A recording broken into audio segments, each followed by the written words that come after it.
Assalamualaikum dan salam sejahtera. Halo guys. Hari ini aku nak menceritakan tentang ulasan lengkap alur cerita anime Tensei Shitara Slime Dataken untuk musim yang kedua, daripada episod 1 hingga episod 6. Dan juga aku akan memberikan sedikit spoiler di mana tidak ada ditunjukkan di dalam animenya. Sebelum itu, aku nak memberitahu pada episod 24 season 1, kita ditunjukkan bahawa Rimuru Tempest sudah dalam keadaan mahu berpisah dengan 5 anak muridnya, kan? Dan ketika itu, Rimuru Tempest dalam perjalanan pulang ke kotanya, iaitu Jura Tempest. Dan kita dilihatkan oleh sebuah watak, iaitu Hinata Sakaguchi, yang bersembunyi di belakang pokok. Nah, pada season 2 ni pula, untuk episod 1 hingga 3, merupakan recap ataupun flashback sebelum kejadian Rimuru Tempest ingin kembali ke kotanya. Pada episod pertama season 2 Tensura, penduduk Jura Tempest mula bersiap-siap untuk menghantar perwakilan antara Jura Tempest dan Irozania, iaitu kerajaan binatang yang diperintah oleh Raja Iblis Carrion. Sebelum Rimuru menghantar perwakilannya, Rimuru pun melakukan ucapan yang bersemangat dan harmoni. Dan setelah itu, penduduk kota Jura Tempest pun melakukan persiapan untuk menyambut pula tetamu, yakni perwakilan daripada kerajaan Irozania, kerajaan binatang. Persiapan yang dilakukan oleh penduduk Jura Tempest memang sangat mantap, bosku. Contohnya, bangunan-bangunan yang ada di sana dicat semula, tutur adab diperkemaskan, dan disediakan makanan yang berkualiti tinggi dan juga sake yang berkualiti tinggi. Dan tibalah perwakilan daripada kerajaan Irozania untuk ke Jura Tempest. Antara perwakilan yang ada daripada kerajaan Irozania ialah Sofia, Albis dan Grucius. テンペストの名手とはどのような魔物かと思って来てみれば弱小なるスライムではないか。我々を私は大高閣のアルビス、魔王カリオン様の三獣士の一人ですよ。いくら俺が重要戦士団末席だからって人間の相手なんて。Di sini si Sofia buat hal lah pula. Dia maki-maki si Rimuru. Dia bilang, buat apa aku datang sini rupa-rupanya untuk lihat pemimpin slime. Sebab slime kan monster yang terlemah. Tapi sekali tengok jadi pemimpin. Jadi Sofia tak puas hati. Dia maki-maki lah. So Sofia pun dia maki si Yom. Yom ni kan salah satu bawahan Rimuru yang berbangsa manusia. Akhirnya Rimuru pun menyuruh Yom untuk bertarung dengan Sofia. Tapi yang jadi problemnya, Shion pula yang tidak puas hati. Pertelingkahan dan pergaduhan pun berlaku antara Sofia dengan Shion. 面白い。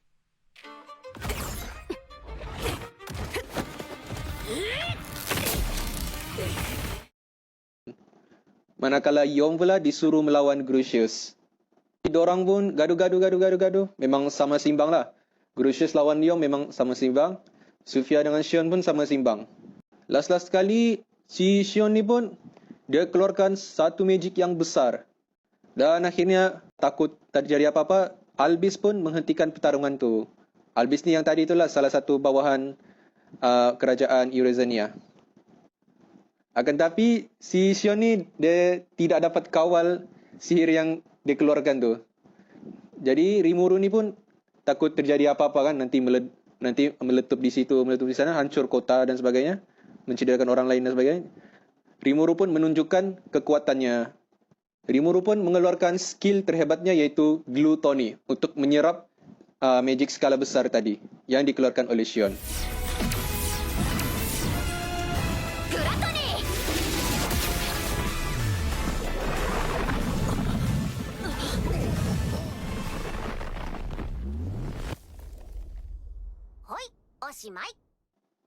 Dan setelah kejadian itu, rupa-rupanya si Sofia tadi yang maki-maki Rimuru segala tu, rupa-rupanya dia cuma memprovokasi Rimuru. Mau tengok, diorang ni betul-betul boleh sabar Dan dorang ni adakah betul-betul kuat? Macam tu. Dia cuma provoke, macam acak-acak lah. Mau tengok dorang ni sabar kah atau tidak? Dorang ni kuat kah atau tidak? Macam tu guys. Kemudian setelah kejadian itu pun, mereka bersetuju untuk melakukan perjanjian perdagangan antara kerajaan Rimuru Tempest dan kerajaan Eurozania. Dan mereka juga saling bertukar kemahiran antara penduduk di situ dan di sana. Sekarang aku dah memang masuk episod 2 lah. Pada episod 2, kita ditunjukkan Rimuru sedang bersiap-siap untuk melakukan perjalanan ke negara Dwarf, iaitu Dwargon. Tapi sebelum tu, Shion buat hal lagi. Tadi dia masuk campur kan untuk melawan Sofia. Sekarang ni dia buat hal lagi sebab Shion tidak diajak Rimuru untuk pergi negara Dwarf. Jadi dia macam biasa dia merengek. Sampai hancur pejabat Rimuru. Last Rimuru pun apa boleh buat, bawa sajalah dia.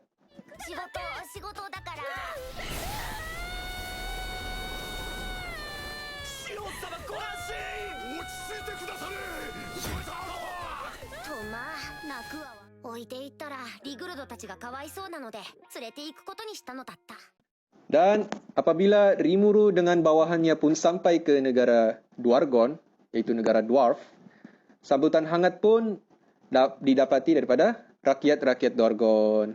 Dan setelah itu, kita dilihatkan satu scene, iaitu scene Raja Iblis Clayman. Bukan Carrion, Raja Iblis Clayman. Dia menyuruh Miuran untuk menyusup ke negara monster, iaitu Jura Tempest, iaitu negara Rimuru Tempest lah. Okay, Miuran ni adalah salah satu daripada bawahan Raja Iblis Clayman, di mana jantungnya dipegang oleh Raja Iblis itu. Jadi kalau Miuran cuba berkhianat dan sebagainya, habislah, dia meninggal lah. Okey, pada episod 3 pula, akhirnya Rimuru pun bertemu dengan Raja Gazel. Raja Gazel ni ialah raja bagi kerajaan Dwargon. Diorang sembang-sembang lah. Sembang. Dalam sembang tu, Raja Gazel pun mau tanya tentang sesuatu lah. Dia tanyalah masa perlawanan antara penduduk Jura Tempest dengan Carbidis tu, senjata apa yang diorang guna sampai boleh hancurkan Carbidis sekali serang ya. Jadi Rimuru pun bagi tahulah tentang senjata tu. Sebenarnya itu bukan senjata, itu ialah pertolongan daripada Raja Iblis Milim. Jadi Raja Gazel pun what the? Dia pun terkejut. Boleh-boleh Raja Iblis buat support dengan ni Rimuru. Dan orang pun sembang lagi. Rimuru bagi tahu yang dia sudah buat perjanjian diplomasi ataupun perjanjian diplomatik antara dia dengan Raja Iblis Carrion. Dan Raja Gazel terkejut sekali lagi. Memang penakluk Raja Iblis yang sangat hebat. Maksudnya Rimuru ni hebatlah dalam membuat pertemanan dengan Raja-Raja Iblis. Setelah itu, Rimuru pun memberi hadiah kepada Raja Gazel, iaitu sejenis alkohol yang berkualiti tinggi, iaitu sake tadilah, ataupun bir.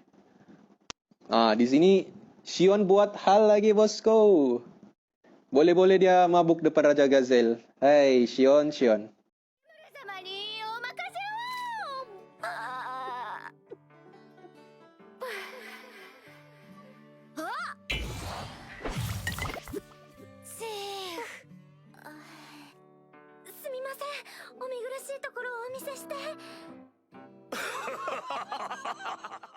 Dan setelah itu, Rimuru pun mula memberi pidato dan ucapan yang hangat. Dalam ucapannya, Rimuru ingin memberitahu semua penduduk Dwargon ni bahawa kerajaan Rimuru ni, iaitu Jura Tempest ni, adalah kerajaan yang saling membertikan harmoni di antara manusia dan monster. Jadi tidak perlu takut-takut berada di sana. Monster sana semua ramah-ramah. Dan setelah pidato dan ucapan tadi, Raja Gazel pun memberi nasihat kepada Rimuru bahawa janganlah terlampau merendah diri. Ucapan tu jangan pendek sangat dan bersikaplah tegas sedikit. Rimuru pun mengakui kelemahannya. Okey, setelah itu, pada malam hari itu, Rimuru pun dia bawa si Gobzo dan kawan-kawannya untuk pergi ke satu clubbing. Nama clubbing tu kupu-kupu malam. Di situ memang penuh elf lah. Dorang akan bilang syurga elf. Kata Rimuru memang syurga elf lah. Di situ Rimuru memang jadi pervert lah. Pervert ni maksudnya Miyang. Rimuru memang mafu. Kan elf-elf di sana semua peluk dia. Dan setelah lama bermain di sana, dorang pun keluar. Tapi masa dorang keluar tu, dorang kantoi oleh Shion dan Shuna. Habislah Rimuru. Dan Rimuru pun dihukum oleh si Shuna supaya makan masakan Shion selama seminggu. Faham lah kan masakan Shion macam mana dia punya buruk tu rasa. Dan pada episod 3 ni pula, kita dilihatkan scene, iaitu scene di mana Miyuran sudah berjaya berpura-pura masuk ke dalam kumpulan Yom. Kenapa dia mau masuk kumpulan Yom? Supaya dia dapat carilah tempat di mana Jura Tempest tu berada. Okay guys, pada episod 4, episod 4 dia bukan recap ataupun flashback. Hanya episod 1 hingga 3 saja yang merupakan flashback. Pada episod 4, Miyuran pun akhirnya berjaya masuk ke dalam Jura Tempest. Dia pun melihat persekitaran, dia jumpa Grusius dan serta yang lain. Dan pada episod 4 kali ini, kita dilihatkan Rimuru banyak menghabiskan masa dengan kelima anak muridnya sebelum berangkat pulang ke Jura Tempest. Di episod 4 ni, Rimuru masih di negara Blue Moon kan? Pada episod 1 dan 3, itu Rimuru sebelum berangkat pergi negara Blue Moon. Pada episod kali ini pula, Rimuru banyak menghabiskan masa dah.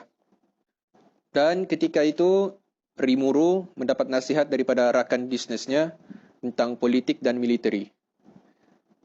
Disebabkan perdagangan yang dilakukan Rimuru mendadak naik, itu melonjang tinggi, dia punya keuntungan. Rimuru pun diberi nasihat oleh rakan bisnesnya supaya berhati-hati dengan kerajaan Falmouth. Kerana sebelum ni, kerajaan Falmouth merupakan kerajaan yang menguasai bidang perniagaan dan perdagangan. Tapi semenjak ada kerajaan Jura Tempest ni, Jura Tempest pula ambil penguasa sebagai perdagangan dan perniagaan. Kerajaan Falmouth ni sebenarnya kerajaan manusia lah. Semua dalam tu kebanyakan manusia. Dan kita juga dilihatkan satu scene, iaitu di mana kerajaan Falmouth sudah memulai niat buruk mereka. Dan juga diikuti dengan support daripada Gereja Suci Barat. Okay, sekarang kita faham kan kenapa kerajaan Falmouth sudah memulakan niat buruk dorang. Sebab dorang punya ekonomi terganggu gara-gara kewujudan kerajaan Jura Tempest ni. Sebab pedagang-pedagang, peniaga-peniaga yang ada, dorang tidak mau lalu sudah di kerajaan Falmouth untuk berniaga. Dorang semua ingin melalui kerajaan Jura Tempest.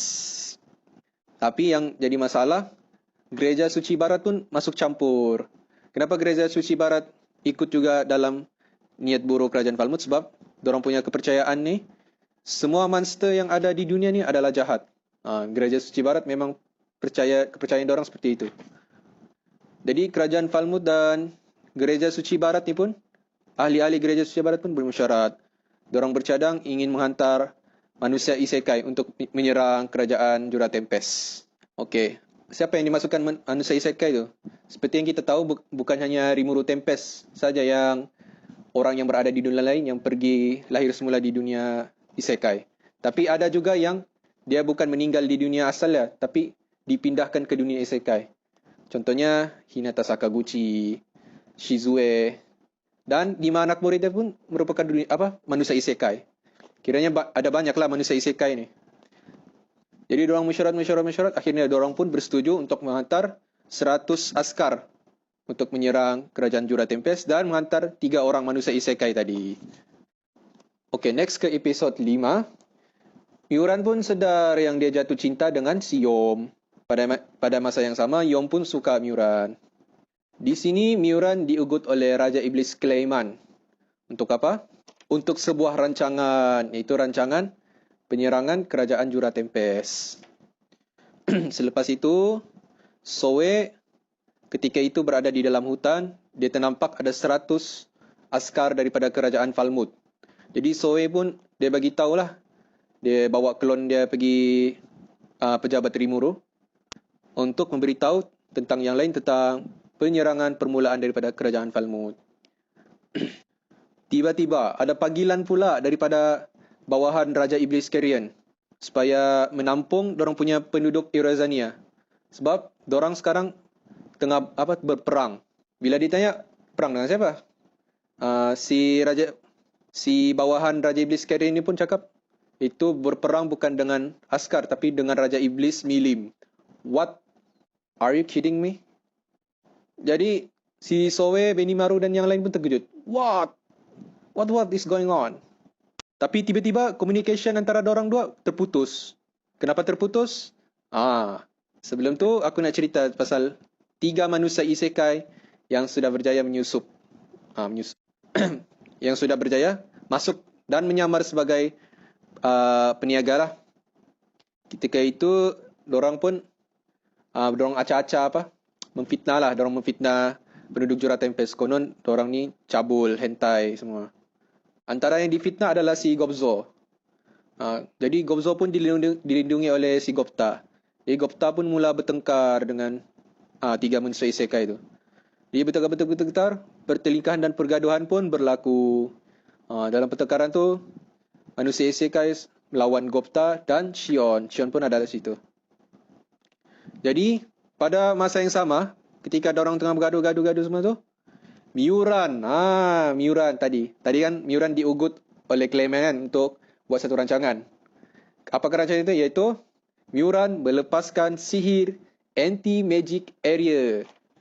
Dan pada masa yang sama juga, askar-askar Falmouth yang berada di luar Jura Tempest tu, dorang melepaskan sihir Prison Field. Okey, apa sihir anti-magic area?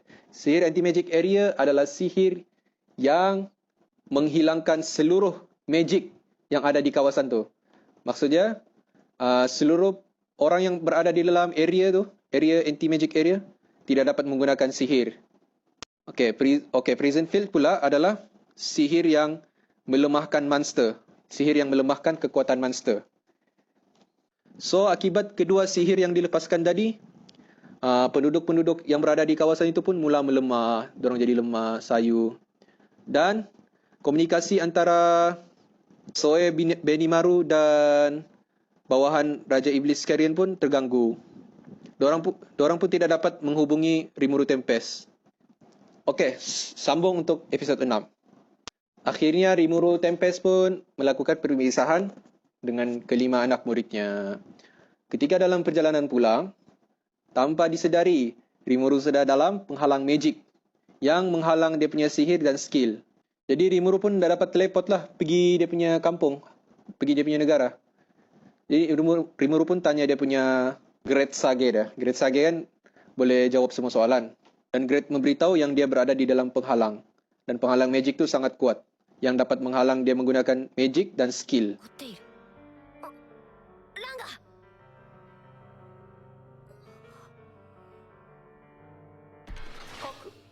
Nanda?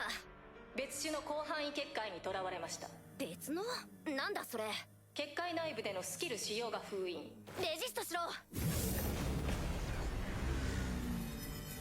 レジストに成功しました。Tiba-tiba, Rimuru pun didatangi oleh Hinata Sakaguchi dan diserang. Okey, siapakah Hinata Sakaguchi ni? Hinata Sakaguchi adalah Yusha, iaitu hero. Dia juga adalah commander ataupun ketua bagi pada Holy Knight. Okey, Holy Knight ni adalah pahlawan-pahlawan yang berada di kerajaan Albion. Dorang semua ni adalah bawahan gereja lah, gereja Holy Knight. Okey, sebelum aku nak sambung, aku nak spoiler sedikit. Tapi aku akan spoiler nanti akhir. Okey, sambung. Jadi, pergaduhan antara 3 manusia isekai tadi berjaya mengalahkan Hakuto yang cedera parah. Dan Gopta turut cedera parah. Dan akhirnya 100 askar Falmouth tadi, 100 askar kerajaan Falmouth mula menyerang. Dan dorang menyerang kota Jura Tempest dengan kejam. Dorang banyak bunuh orang di sana. Memang jadi dark fantasy lah ceritanya. Dalam penyerangan tersebut, Shion dan Gobzo juga turut meninggal. Inna lillahi wa inna ilaihi raji'un. Okey, kembali kepada serangan daripada Hinata Sakaguchi tadi yang merupakan Yusha ataupun commander untuk Holy Knight. Hinata mengeluarkan serangan yang amat berbahaya. Serangan pedangnya tu dapat mencederakan roh. Rimuru Tempest pun kelelahan sebab susah tu mengelak dia punya serangan. Dan Great Sage tadi memberitahu Rimuru bahawa 7 serangan dari pedang Hinata tu boleh membawa maut. Sebab dia bukan serang secara fizikal tapi dia serang secara spiritual. Dia boleh serang roh kita.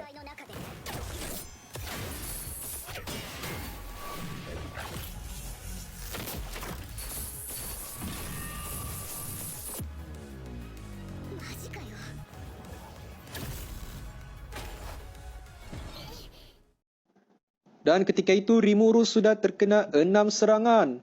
Alamak, macam mana ni?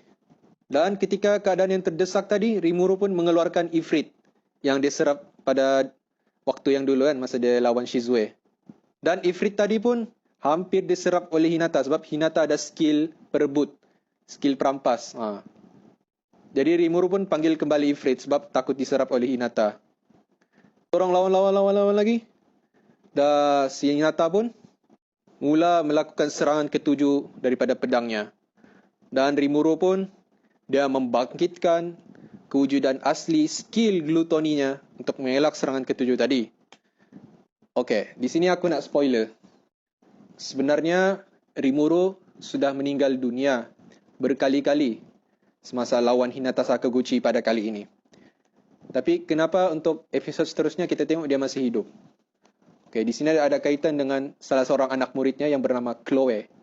Chloe. Chloe sebenarnya mempunyai kekuatan waktu, skill waktu. Dia sudah berulang-ulang kali mengulangi masa supaya Rimuru hidup balik. Sampai ulangan masa dia tu membuatkan Rimuru tu tetap hidup ketika melawan Hinata Sakaguchi.